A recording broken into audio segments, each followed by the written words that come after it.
Hoy vamos a hacer un recorrido, ¿verdad?, por estos 4 capítulos de la epístola a los filipenses. Pues quizá podemos hacer una pregunta, ¿verdad?, para iniciar.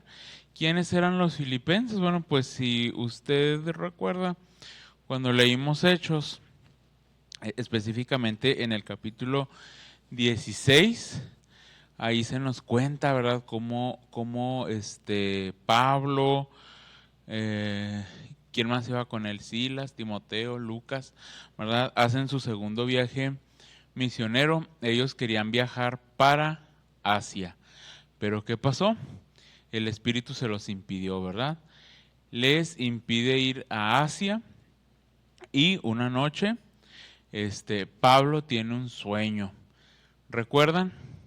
Ve a un hombre macedonio que le ruega que pase para allá con ellos, ¿verdad?, y les hable de el evangelio. Entonces nos cuenta Lucas que estando en Samotracia, ellos llegaron aquí, miren, ellos se encontraban aquí y se pasaron para Neápolis y luego viajaron a Macedonia, conducidos por el Espíritu Santo. Él les indicó que llegaran a este lugar, a Filipos. ¿Por qué se llama Filipos? Bueno, estaba acordándome, y si ahorita en la medida de lo posible, me estaba acordando cuando los hermanos hicieron su último viaje, ¿verdad? Que estuvieron ahí, ¿sí?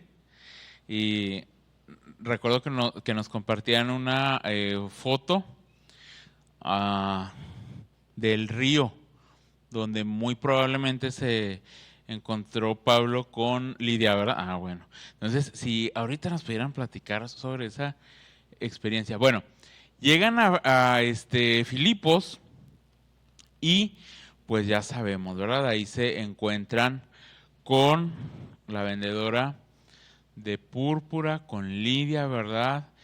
Ella y su familia abrazan la fe en Cristo. Luego pues viene por ahí una circunstancia complicada para Pablo y sus acompañantes, ¿verdad? Cuando Pablo ora por aquella joven que tenía el espíritu de adivinación, y pues los amos se le echan encima, ¿verdad? Y van a dar a la cárcel, pero aún ahí nos cuenta Lucas que Pablo y Silas alababan al Señor con salmos y cánticos, ¿verdad? En medio de sus prisiones, en medio de la obscuridad de la cárcel, y el Señor los libera. Hay un gran terremoto, ¿verdad? Y el carcelero piensa que los presos ya se escaparon. Se va a matar con la espada, pero le dice Pablo, no, tranquilo, aquí estamos. Y le habla del Señor. Cree en el Señor Jesucristo, le dice, y serás salvo tú y toda tu casa. Y este hombre y su familia también abrazan la fe en Cristo y convidan a Pablo y a Silas, ¿verdad? Los filipenses eran bastante generosos. Pablo se refiere a ellos con una deferencia y un cariño muy especial. Ustedes me han ayudado, ustedes me mandaron una ofrenda con Epafrodito, ahora que me encuentro en estas circunstancias tan complicadas, ¿verdad? En el encierro. Lidia pues lo recibe en casa con su familia, y el carcelero también lava sus heridas y les da de comer. Pablo siempre fue muy bien tratado por los hermanos de la iglesia que funda en Filipos. ¿Por qué se llama Filipos? Bueno, pues porque esta ciudad, esta provincia, que era la más importante en esa época de Macedonia. Aquí vivían sobre todo militares en retiro. Muchos de los soldados o de los personajes de la milicia romana que ya habían terminado sus funciones se iban a vivir ahí. Y había una gran estima por el emperador. Los filipenses querían mucho a los emperadores porque Octavio en el pasado había reconstruido la ciudad.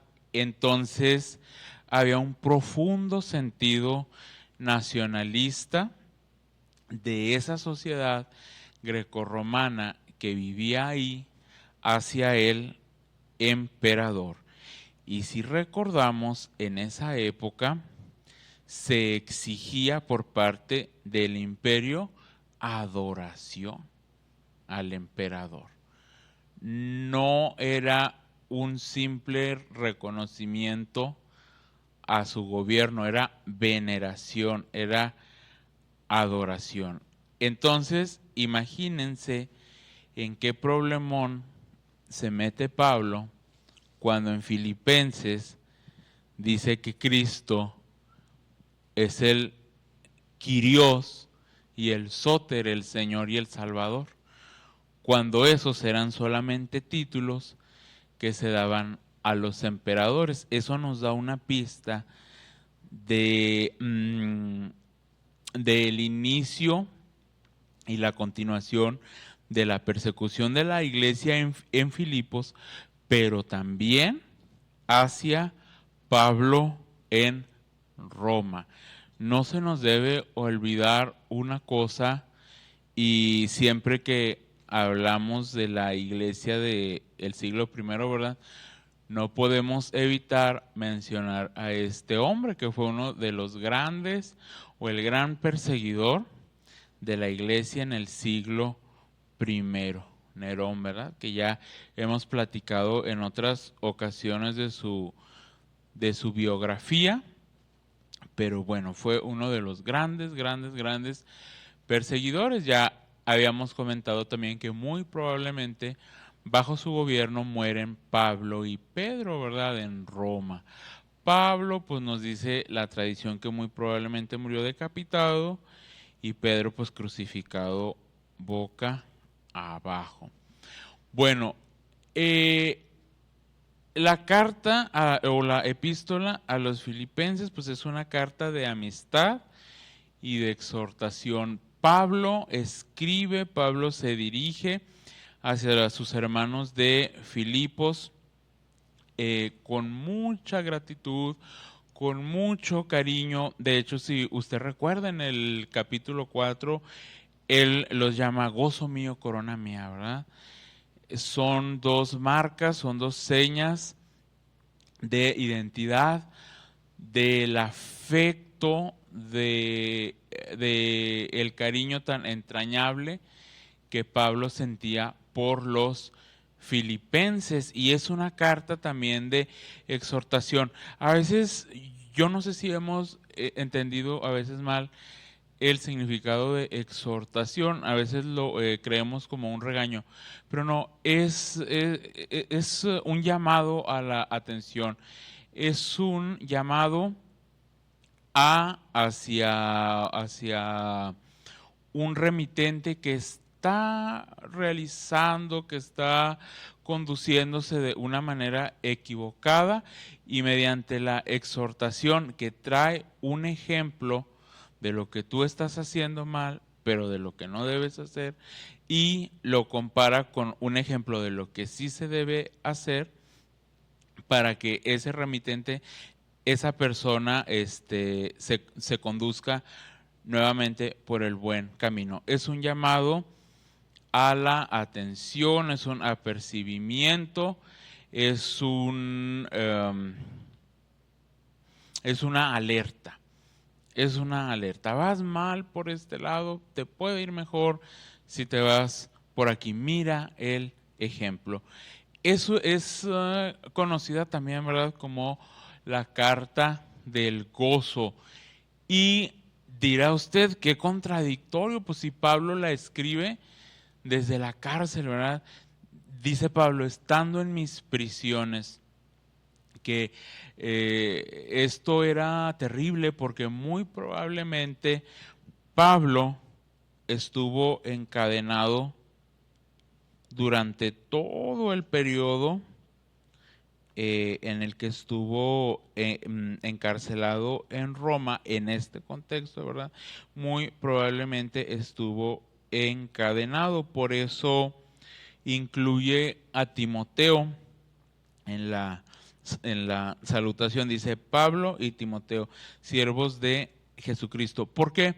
Porque quizá Pablo no podía escribir, ¿verdad?, por su propia mano al estar encadenado, y pues Timoteo, al que también se refiere, ¿verdad?, como mi hijo, dice, él ha sido como mi hijo, él ha estado siempre conmigo, mmm, colaborando para la expansión del Evangelio. Entonces, nos puede parecer sumamente contradictorio. ¿Cómo es la carta del gozo? Pablo habla constantemente sobre el regocijo, ¿verdad? Y él se encuentra en un estado terrible de encarcelamiento. ¿Cuándo fue escrita? Bueno, aproximadamente hacia el 62 después de Cristo. Estamos ya en los últimos años de la vida de Pablo. De hecho, hay quienes comentan, bueno, que muy probablemente ya no salió de esta prisión y él lo estaba esperando, porque, perdón, porque en la epístola, él le dice a los filipenses, les dice, yo sé que ustedes están orando por mí y que yo no seré avergonzado y que muy probablemente saldré de la prisión. Dice, pero no importa, porque si no salgo, quiere decir que muy pronto me encontraré con Cristo, pero me conviene, dice, y les conviene a ustedes que yo esté libre para seguir ocupándome en su salvación. Recordemos que el incendio de Roma, pues, ocurre por ahí del 64-65, estamos en el 62, y ya para el incendio ya habían muerto Pablo y Pedro. Entonces, bueno, es en esta época, en este contexto, como ya lo dijimos, en este ambiente de persecución contra los cristianos. Y ya dijimos, ¿verdad? Pablo se encuentra en prisión y Timoteo muy probablemente es su secretario. Pablo le está dictando esta carta a Timoteo. Y ya dijimos, Nerón gobierna Roma y exige absoluta veneración, ¿verdad? Los romanos no podían entender cómo es que los cristianos adoraban a un hombre que había sido crucificado. De hecho, yo me estaba acordando mucho que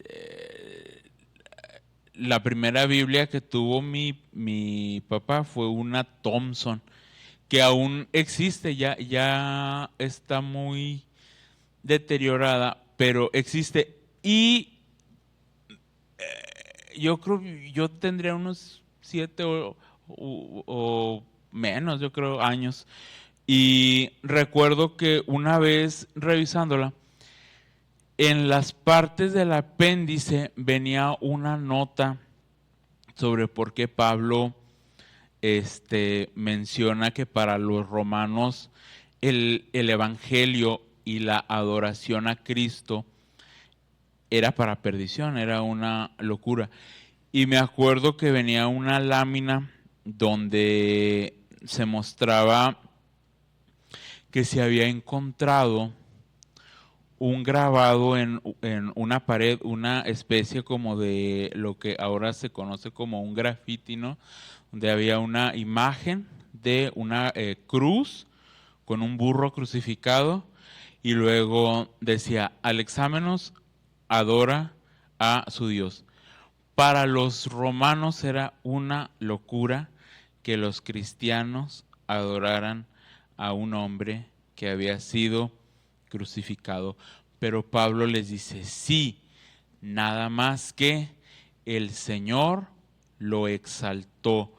De la humillación vino la exaltación, ¿verdad? Porque era Dios mismo y le dio dos nombres que son superiores a todos sus emperadores romanos. Es el Sóter, es el Señor, perdón, es el Kyrios, es el Señor, y el Soter, el Salvador.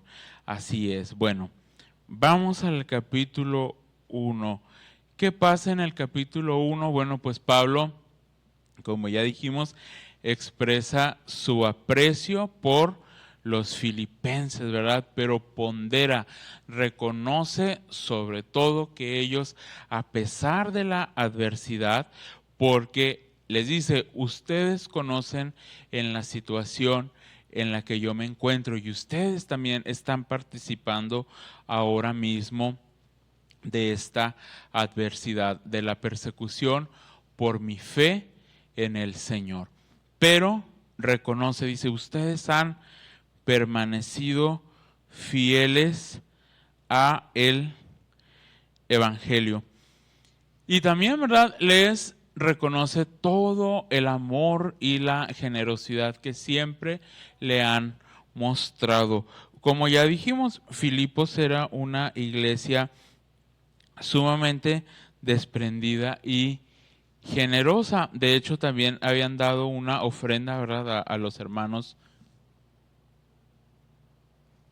más necesitados de Jerusalén. Y bueno, ¿por qué se regocija Pablo, verdad, en medio de su prisión? Bueno, el principal motivo, dice, es que el Evangelio no ha frenado su avance. Dice, a pesar de que yo me encuentro preso y de que ustedes están siendo perseguidos, el Evangelio progresa. La gente continúa escuchando la palabra del Señor.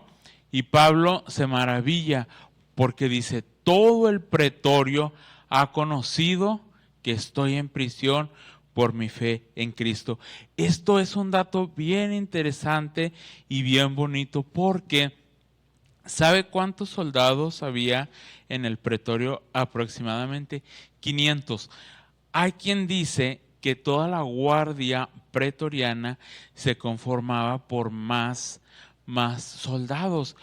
Pero se imagina 500 personas, 500 soldados se dieron cuenta, escucharon, conocieron de el Evangelio a pesar de que Pablo estaba encarcelado. Y Pablo por eso se regocija, por eso agradece al Señor. Dice, aunque estoy aquí encerrado en esta oscuridad, en esta cárcel, en esta prisión, toda la guardia pretoriana ha escuchado de el Evangelio.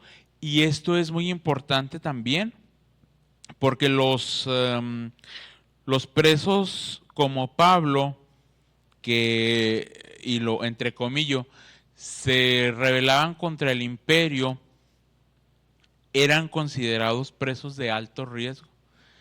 Entonces, nunca estaban solos, nunca. Siempre había un guardia ahí con ellos. Esta ilustración por eso la quise poner, porque creo yo que representa muy bien este hecho, ¿verdad? Había siempre un guardia con Pablo. Miren, aquí está Timoteo, ¿verdad?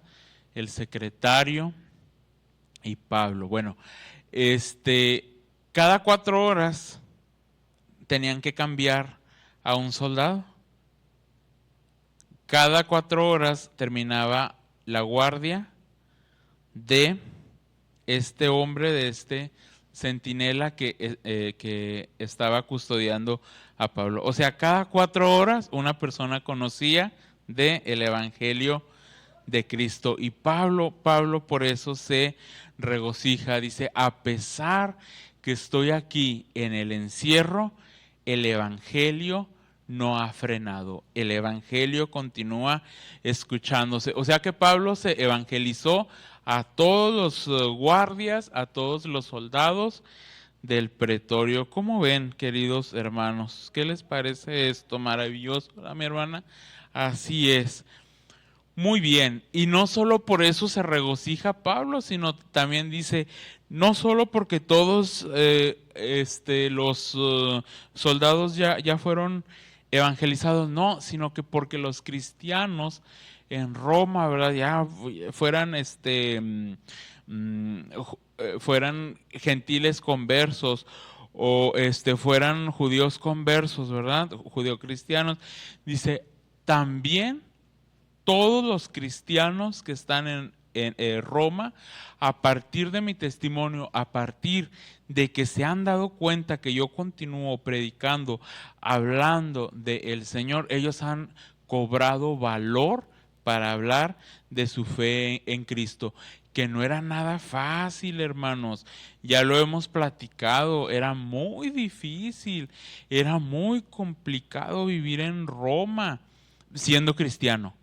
Era muy, muy difícil por la persecución tan sangrienta por la que tenían que pasar y padecer. Sí, también Pablo indica, ¿verdad? Bueno, hay algunos de los hermanos que no predican a Cristo sinceramente, pero no importa. Dice, porque sean peras o sean manzanas, el evangelio se sigue dando a conocer.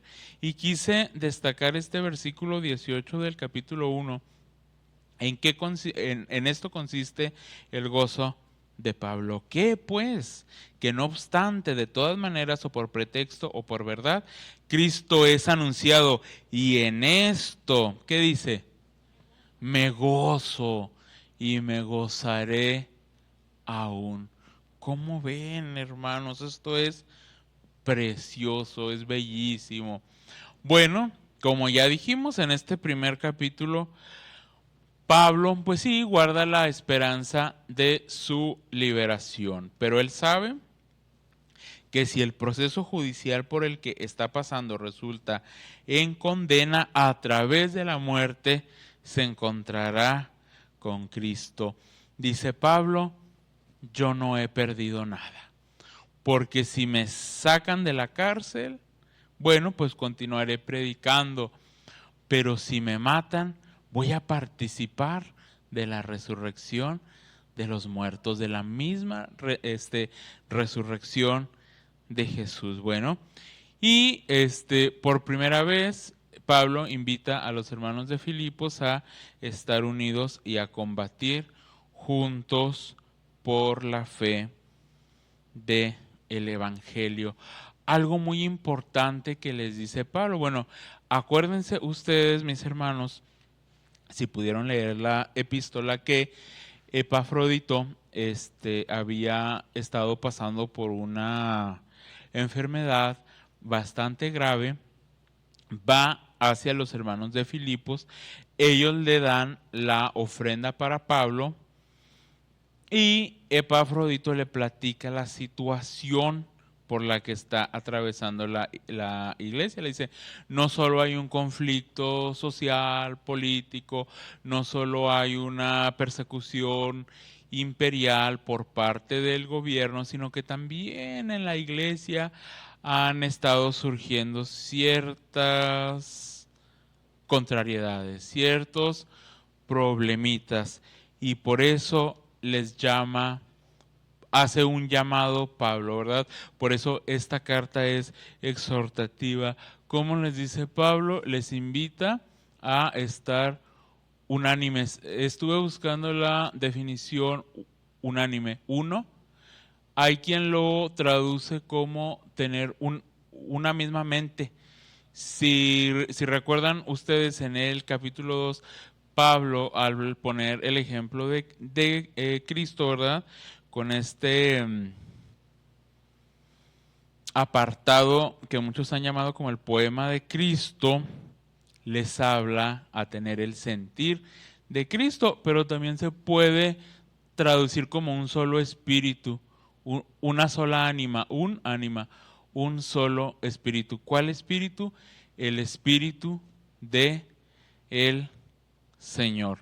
Esto que hemos escuchado anteriormente como el neuma, ¿verdad? El espíritu de vida.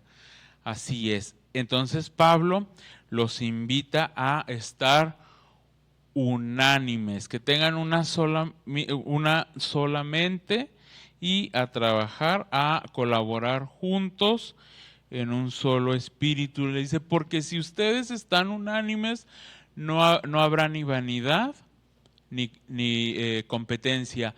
Vean al ejemplo perfecto y total del siervo. ¿Quién es? Pues Cristo Jesús. Y precisamente, ¿verdad? El gran protagonista de esta carta no es otro que el Señor Jesús. Todo lo que nos dijo Pablo al inicio, en la introducción de la carta, no apunta a otra persona más que a Cristo. Por eso, como ya lo habíamos dicho, tiene un carácter de exhortación. Evoca las cualidades de Cristo para ser iguales a Cristo, vivir como Cristo, sufrir por Cristo, servir para Cristo. Dice, si ustedes viven para Cristo, en su comunidad no habrá lugar ni para la vanidad ni para la competencia. Dice, recuerden el ejemplo de nuestro Señor, que se caracterizó por su humildad. Y se los leo rápidamente. Haya pues en vosotros este sentir que hubo también en Cristo Jesús, el cual siendo en forma de Dios no estimó el ser igual a Dios como a cosa a que aferrarse, sino que se despojó a sí mismo tomando forma de siervo, hecho semejante a los hombres y estando en la condición de hombre, se humilló a sí mismo, haciéndose obediente hasta la muerte y muerte de cruz, por lo cual Dios también le exaltó hasta lo sumo y le dio un nombre que es sobre todo nombre, para que en el nombre de Jesús se doble toda rodilla de los que están en los cielos y en la tierra y debajo de la tierra, y toda lengua confiese que Jesucristo es el Señor, para gloria de Dios Padre. Pablo, siguiendo el ejemplo de Cristo, anima a los filipenses a conducirse como el Señor. Dice, solo así, teniendo el Espíritu de Cristo y la mente de Cristo, se van a alejar de las contiendas y de las murmuraciones. Dice, recuerden, ¿ustedes son qué? Luminares, dice, en medio de una generación perversa, ¿verdad? Brillan, son un cuerpo celeste que brillan con la luz de Cristo, porque Cristo está en ustedes. No viven ustedes. ¿Quién vive en ustedes? Cristo. Así es, precioso. Bueno, luego que Pablo nos muestra el ejemplo total, absoluto, paradigmático, perfecto, ¿verdad? De el siervo, que en este caso ya dijimos es Cristo, Pablo también nos presenta dos ejemplos más concretos, ¿verdad? Nos habla de Timoteo y de Epafrodito. Dice que Timoteo, bueno, a él lo designa, lo nombra, lo llama como su hijo. Dice, él ha estado siempre conmigo sirviéndome. Y a Epafrodito, bueno, pues lo designa o lo llama como su hermano. Vamos al capítulo 3 porque ya se nos va a acabar el tiempo. ¿Qué pasa en el capítulo 3? Bueno, Pablo les advierte a los filipenses que no se dejen engañar. Dice, aguas con los judaizantes, conversos. Bueno, son más judaizantes que conversos. Dice, porque enfatizan en la ley mosaica, principalmente en la circuncisión. Y Pablo establece, dice, no es cuestión de circuncisión o de incircuncisión. Dice Pablo, es cuestión de nueva creación. Eso es lo importante. Dice Pablo, bueno, si alguien tiene que jactarse, ¿verdad? Ese soy yo, pero no lo hago, dice, porque todo ha venido a ser para mí como estiércol, como basura. Todo ese sistema judaizante que le daba su estatus a Pablo, ¿verdad? Dice, lo he dejado, lo he olvidado todo por seguir a Cristo, dice, porque yo quiero participar de la resurrección de los muertos. Dice, ya estoy en Cristo, pero vendrá el tiempo en el que el conocimiento de Cristo será total para mí.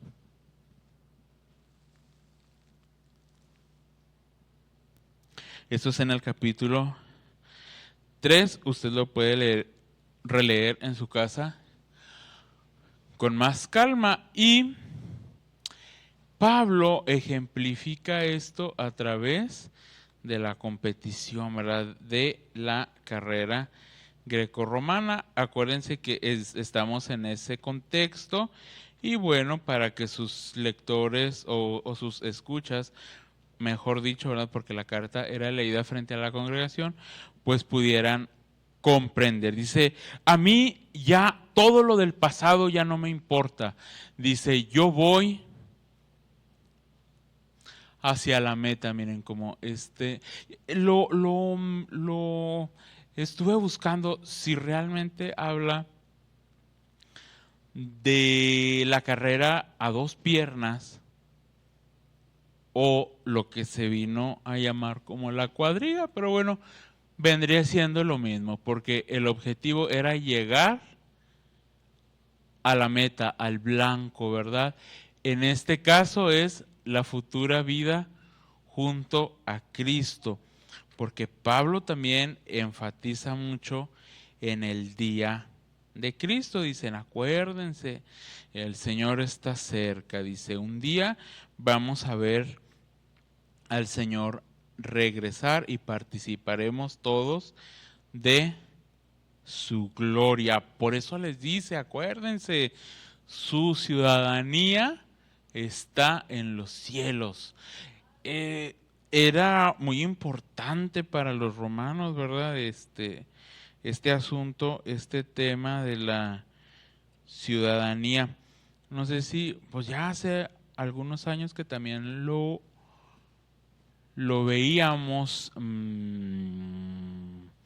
hacíamos la comparación. Cuando vimos un material que se llamaba El glorioso avance de la iglesia, ya hace como 7 años yo creo. Sí, fue antes de la pandemia. Y hacíamos una comparación entre el ciudadano y entre, ¿cómo se llamaba? Entre el meteco, el extranjero, el que no tenía derechos, ¿verdad? El que de hecho venía a pasar como un, pues como un esclavo y pues como un individuo sin oportunidades de nada. Entonces les dice Pablo, acuérdense, su ciudadanía no está en esta tierra. Ustedes romanos que se sienten tan orgullosos de pertenecer al imperio, mi ciudadanía, porque recordemos que Pablo también era romano. Dice, está en el futuro porque yo voy a participar del establecimiento del reino de Cristo a través de la resurrección de los muertos. Dice Filipenses 3:20, mas nuestra ciudadanía está en los cielos, de donde también esperamos al Salvador, al Señor Jesucristo. Dice Pablo, sí, sigan trabajando, sigan unánimes, iglesia de Filipos, porque el día del Señor está cerca. Y luego, ya para terminar, en estos 2 minutitos, Pablo es muy concreto, ¿verdad? Dice, ahí hay 2 hermanas que se están peleando, hay 2 hermanas que no logran ponerse de acuerdo, Evodia y Sintique. Se fija que Pablo no toma partido por ninguna.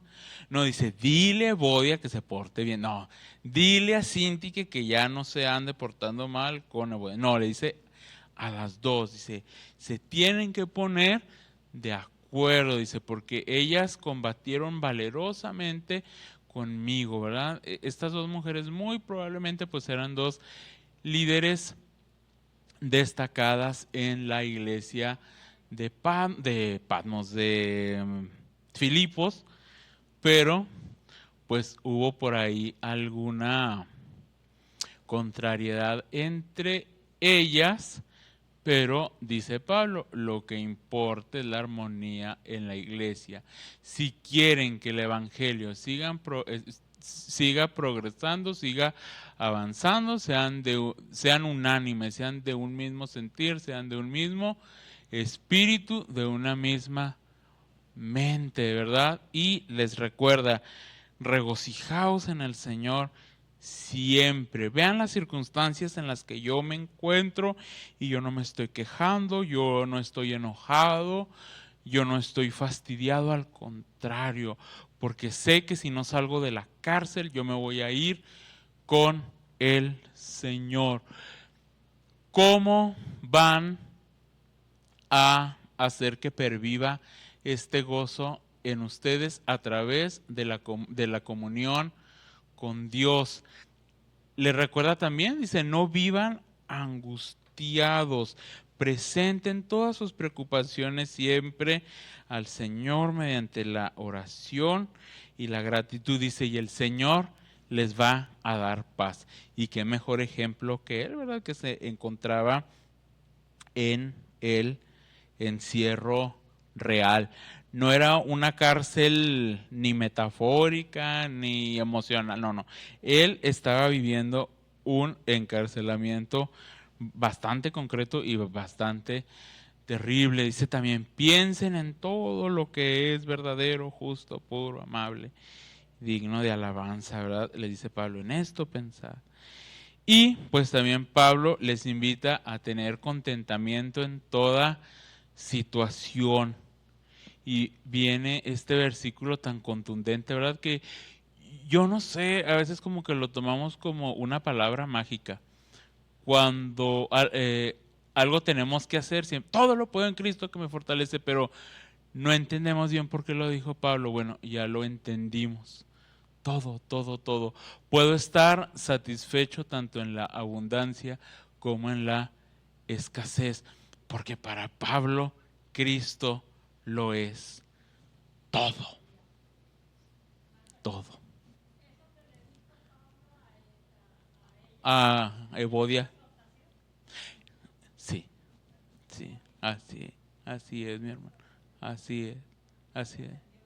No, no, no, está haciendo un llamado a el carácter de estas dos mujeres para que se reconcilien y que vean que el objetivo principal pues es el crecimiento de la iglesia y la expansión del evangelio, ¿verdad? Así es, mi hermano.